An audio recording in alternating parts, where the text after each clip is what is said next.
তো যদিও আজকে প্যান্ডেল উদ্বোধন হয়ে গেছে, প্রতিমা দেখার সুযোগ দিয়েছিল কমিটি সন্ধ্যে থেকে। তো এখন রাতে বাজে 12টা 15, এখন আর কমিটি আরও কিছু কাজকর্ম ওদের বাকি আছে বলে সবাইকে ঢুকতে দিচ্ছে না। যদিও অনেক অনুরোধ করে বাসের টপকে আমরা ঢুকলাম। তো এখন ITI মোড়ের লুমিনাস ক্লাবের এবারের আয়োজিত প্যান্ডেল মায়ানমারের একটি মন্দিরের আদলে তৈরি হয়েছে।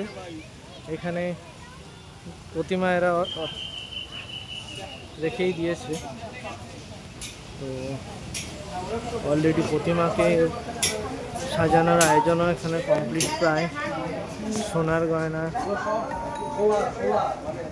অরিজিনাল সোনার গয়না দিয়ে এখানে প্রতিমাকে অলরেডি সাজানো হয়ে গেছে।